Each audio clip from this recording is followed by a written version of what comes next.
Welcome to the Deep Dive. We're here to cut through the noise, give you the real insights. Today, we're tackling family planning. Now, what comes to mind when you hear that? Maybe just birth control or, simply avoiding pregnancy. Okay, let's unpack this because we're aiming to go way beyond those common ideas today. We've gathered quite a bit of material research, program info to really explore the full scope, the methods, and, the bigger societal picture of family planning and contraception. You'll find it's not just about preventing pregnancy. It's more of a holistic thing for well-being, for family health. Exactly. And our goal here is to guide you through the complexities. When you're talking about reproductive health, knowledge is really about empowerment, right? Making informed choices. Yeah. And making sure those choices are actually accessible. Let's dive into how broad this really is. Right. Let's start with the official definition from our sources because it really opens things up immediately. It describes family planning as a voluntary way of thinking and living. It's based on knowledge, responsible decisions, all aiming to boost family health and welfare. And by doing that, it also helps with social development overall. The key thing to get here is that it's way broader than just birth control. I mean, the UN sees it as a basic right for women to choose about pregnancy, and that nations need to provide the means for that. Right. What's fascinating here is how comprehensive this definition is. It moves beyond just one function. It's really a whole support system. So beyond just spacing or limiting births, it includes advice on infertility, screenings for things like cervical cancer, education for parenthood, sex ed. It even gets into genetic counseling, premarital advice, adoption services. It's like a 360-degree view of health for individuals and families. Really quite something. That really does paint a much bigger picture. Okay, so we've got the what, this wide definition. Now let's get into the how, the actual methods, specifically the temporary ones, the spacing methods. Our sources show that national programs usually recommend and provide a few key types: pills, barrier methods, IUDs, injectables. Let's break some of those down, starting with barrier methods. Condoms are probably the first thing people think of, and they have that unique benefit, right? Protection against pregnancy and STIs, including HIV. In ROBH in India, proper use is crucial, though. Getting the air out, holding it when withdrawing. And consistency, that's the big one. Yeah. Failures often happen because of, slippage, tearing, maybe using the wrong lubricant, especially for new users. Okay. And what else falls under barrier? Well, there's the diaphragm. It's a sort of soft cup used with spermicide. You put it in before sex, leave it in for a few hours after. Its effectiveness can vary quite a bit, actually. And there's a small risk of infection like TSS if it's left in too long. Then you have spermicides on their own, foams, creams, that kind of thing, usually contain non-oxynol 9. And the vaginal sponge, which is basically foam with spermicide. The main thing with these others, compared to, say, condoms or pills, is they generally tend to be a bit less effective and need more user diligence. Right. Okay, shifting gears to hormonal methods. Yeah. When we talk about oral contraceptive pills, OCPs, what are the main types? Generally two kinds. Combined pills, which have both estrogen and progestogen, like Malan, Melody, those are common. And the progesterone-only pills, or POPs. There's also a different one, Centromin or Chaya, which is actually non-hormonal. You take that less often, like weekly after the first few months. What's the big appeal of the pills? Well, they're very effective. They're reversible, usually pretty affordable. That's a big plus. And crucially, they often have significant non-contraceptive benefits, like protection against ovarian cysts, iron deficiency anemia, even some cancers like ovarian cancer. That really makes them a powerful tool for overall women's health, something that gets overlooked sometimes. But there are downsides too, I assume. Side effects. Oh, yes. Common things can include like breast tenderness, maybe some weight changes, headaches. More seriously, though it's rare, there's an increased risk of blood clots, things like DVT or stroke. This is more of a concern for, say, women over 40 or heavy smokers over 35. So careful screening is needed. Okay, so pills mean remembering every day. What about options that last longer? Less daily hassle? Absolutely. Injectable contraceptives are a popular choice there, like DMPA, Depo-Provera, or Antara. It's an injection every 3 months, works mainly by stopping ovulation. These are highly effective, long-lasting, and a key point, they generally don't mess with lactation, so they're great for spacing after birth. Any drawbacks to the injectables? The main ones tend to be potential weight gain and irregular bleeding patterns. Also, fertility might take a bit longer to return after you stop. Then you've got subdermal implants, like Norplant. These are tiny rods put under the skin, usually in the arm. They release hormones slowly, and they last for years, 5, even up to 10 sometimes. Super effective. Wow, 5 to 10 years. Yeah, really useful in places where daily pills might be hard to manage consistently. Downsides. Again, irregular bleeding is common, and you need a small procedure to put them in and take them out. We also see things like vaginal rings, contraceptive patches, similar hormones, just different ways of getting them into the body. Okay, let's switch again. Let's talk about intra-on devices, or IUDs. These often get called the fit and forget method. What makes them stand out? They really are quite unique. Broadly, there are two types: copper IUDs and hormonal IUDs, like the Mirena brand. Copper ones work locally. They create an environment in the uterus that's hostile to sperm and eggs. Hormonal ones release a progestogen. This thickens cervical mucus, thins the uterine lining, sometimes stops ovulation too. Both types are incredibly effective, last for many years, and importantly, they're reversible. And they don't have those systemic hormone effects like the pill. Not in the same way, no, Mhm. which is a big advantage for many. They also don't interfere with breastfeeding, which is great for postpartum women. And the hormonal ones, like Mirena, can actually make periods much lighter or even stop them altogether. A huge benefit if you have heavy bleeding. Sounds great, but like anything medical, there must be potential issues or things to watch out for. That's right. It's important to know the potential downsides. While they're generally very safe, complications can happen. Pain is one, could be mild cramps, could be more severe, maybe indicating it's not placed right. Increased bleeding or spotting, especially initially, is common. Sometimes this can lead to anemia if it's heavy. There's also a small risk the IUD could be expelled, basically, It's all out. sometimes without you noticing, which obviously means loss of protection. And infection risk. There's a slightly increased risk of pelvic inflammatory disease, PID, particularly in the first few weeks after insertion, and especially if there's exposure to STIs, like with multiple partners. Careful screening is vital. Also, though rare, there's a risk of perforation when it's inserted. And if pregnancy does happen with an IUD in place, it's more likely to be ectopic. So, yeah, it highlights that balance. Amazing effectiveness, but requires careful selection of who's a good candidate and good follow-up care. Here's where it gets really interesting. Given that balance, who is the ideal candidate for an IUD? Good question. Typically, it's someone looking for long-term, highly effective, reversible contraception that doesn't involve daily effort or systemic hormones. Ideally, someone in a mutually monogamous relationship to lower that PID risk. While traditionally they were often recommended for women who'd already had kids, some newer copper ones are fine for women who haven't. Key factors are no current infections like PID or cervicitis, no unexplained bleeding, no uterine abnormalities, and definitely not pregnant.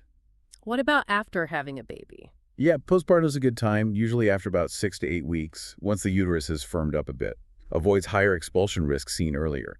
So essentially someone who's well-motivated for follow-up and wants reliable, user-independent contraception. Okay, so we've covered these more technological methods. What about approaches that rely on just understanding the body's cycles, natural methods? Right, these are often called traditional, behavioral, or natural methods. On one end, you have abstinence, 100% effective, obviously, but hard to practice consistently for most couples. Then there's coitus interruptus, the withdrawal method, pulling out before ejaculation. It has a definite failure rate, even if done perfectly, but, better than nothing, perhaps. Fertility awareness methods are next. The rhythm or calendar method tries to predict fertile days based on past cycles, but cycles vary, so the failure rate is pretty high. Right, cycles aren't always like clockwork. Exactly. Then there's tracking basal body temperature, BBT. Your temperature dips slightly before ovulation and rises after. Requires daily tracking and usually abstaining before the temperature shift. The cervical mucus method, or Billings method, involves observing changes in vaginal mucus consistency throughout the cycle.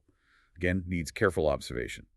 The symptothermic method combines several of these temperature, mucus, maybe calendar calculations. It's generally more effective than just one alone, but still requires significant effort. And breastfeeding. Does that offer protection? Yes, the lactational amenorrhea method, or LAM, it can be quite effective, but only under very specific conditions. You need exclusive breastfeeding, no other food or liquids for the baby, feeding at least every 4 hours during the day and 6 at night. The mother's period must not have returned, and the baby has to be under 6 months old. Wow, that's quite specific. It is. If all those are met perfectly, the failure rate is very low, maybe 0.5%. But as soon as any condition changes, supplementing feeds, period returns, baby gets older, effectiveness drops fast. So the general takeaway for all these natural methods, they need a lot of discipline, good understanding of the body, and often have higher failure rates than hormonal or device methods. Their use might be limited, especially where consistent tracking is tough. That's a really thorough look at the temporary side. Now, what about people looking for permanent solutions? Or maybe those needing help after something unexpected happens? Let's touch on terminal methods first, permanent contraception or sterilization. Right. For men, there's vasectomy. It's generally simpler, safer, and cheaper than female sterilization. Techniques like non-scalpel vasectomy, NSV, are minimally invasive, often no stitches needed. And for women? That's tubectomy, or tubal ligation. Basically, blocking the fallopian tubes so eggs can't travel. Often done laparoscopically using rings or clips, or sometimes via small incision called minolaparotomy. These are obviously for individuals or couples who are certain they don't want more children. Very effective. Okay. So what does this all mean when an unexpected situation arises? Say, unprotected sex or a broken condom. What about emergency contraception? Right, emergency contraception, ECPs. It's exactly for those situations used after intercourse to prevent pregnancy. Could be after unprotected sex, contraceptive failure like a condom breaking, or, sadly, after non-consensual sex. The most common method recommended now is a single dose of levonorgestrel 1.5 milligrams. Best taken as soon as possible, usually within 72 hours, but potentially effective up to 120 hours. Our sources also mention mifepristone and antiprogestin as another option, potentially effective up to 5 days. What if it's been longer than a few days? Then the only option really is IUD insertion. A copper IUD can be inserted up to 5, maybe even 7 days after unprotected sex. It's highly effective as emergency contraception, plus it provides ongoing contraception afterwards. But again, you have considerations like potential PID risk, especially depending on the circumstances of the exposure. And when would someone typically need ECPs? Well, the list is quite broad. Condom breaking or slipping off, diaphragm moving, failed withdrawal, forgetting to take birth control pills for a couple of days, miscalculating the safe period, an IUD falling out unnoticed, and of course, sexual assault. Are there barriers to people actually using them? Definitely. Misconceptions are a big one. Lack of awareness that they even exist or about the time window they need to be used in. Sometimes accessing them quickly can be hard. And unfortunately, sometimes judgmental attitudes from healthcare providers can be a barrier too. It's really clear that family planning goes beyond just personal choice. It connects to public health, national strategies. So how do we measure how well these methods work or how widely they're used across the population? Yeah, evaluation is crucial. For individual methods, we often use the Pearl Index. It measures the failure rate, like how many pregnancies occur per 100 women using a method for a year. On a bigger scale, for public health, we look at the couple protection rate, or CPR. That's basically the percentage of eligible couples in a population who are currently using any effective contraceptive method. What does that tell us? It's a key indicator of family planning programs' success and access.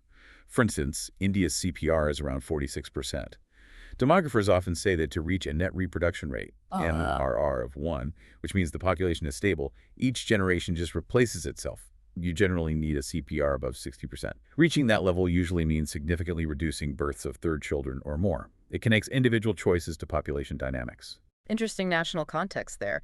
And speaking of policy, India has the Medical Termination of Pregnancy Act, the MTP Act from 1971. How does that fit in? The MTP Act defines the legal grounds for abortion in India. It's quite comprehensive.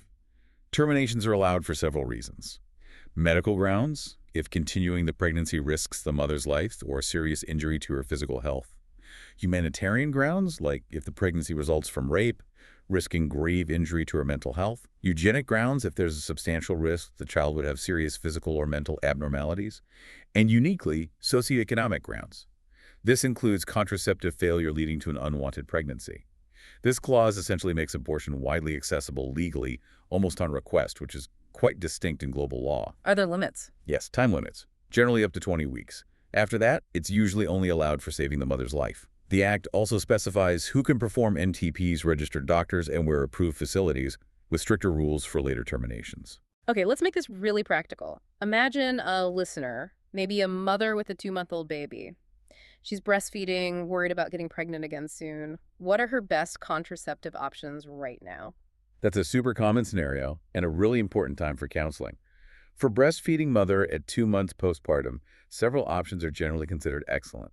IUDs are often a great choice. They're highly effective, fit and forget, don't affect milk supply, and have no systemic hormones. A copper IUD can usually be inserted around 6 to 8 weeks postpartum. Progesterone-only methods are also very suitable. That includes POPs, the mini pill, or injectables like DMPA. These don't typically reduce milk supply like combined pills can. DMPA gives 3 months of cover. What about simpler methods? Condoms, definitely, always an option. Immediate protection, no hormonal effects, safe for breastfeeding, plus STI protection. The main thing is needing to use them correctly every single time. And LAM, the lactational amenorrhea method we mentioned, well, at 2 months, if she's meeting all those strict criteria, exclusive breastfeeding, very frequent feeds day and night, no periods back, yet she still has some natural protection. Yeah. But it's less reliable as time goes on and definitely shouldn't be the only method relied upon, especially beyond the first few months. It's better to add another method. Okay. And what should she probably avoid right now? Generally, combined oral contraceptives, the ones with estrogen, are not recommended in the first 6 months of breastfeeding. The estrogen can potentially reduce the quantity or duration of milk supply. So usually providers advise waiting until about 6 months postpartum for those. So, you see, it brings up that crucial point. How do you balance effectiveness, convenience, potential side effects, and the specific situation like breastfeeding when making this choice? It's very personal. Hashtag outro. Wow. Okay, so we started with maybe a simple idea of birth control, and we've really explored a huge territory. Family planning as this whole approach to well-being, the sheer variety of methods, from barriers and pills to implants, IUDs, permanent options, emergency backup, it's vast. The main thing, it seems, is informed choice. Knowing these options really does empower you to make decisions that are right for you, for your family. Absolutely. That's the core message. There isn't one best method for everyone. Your health, your lifestyle, where you are in life, these all factor in. That conversation with a healthcare provider is so important, and it makes you think, doesn't it? Given all these choices, all these personal factors, how might our idea of reproductive rights need to evolve?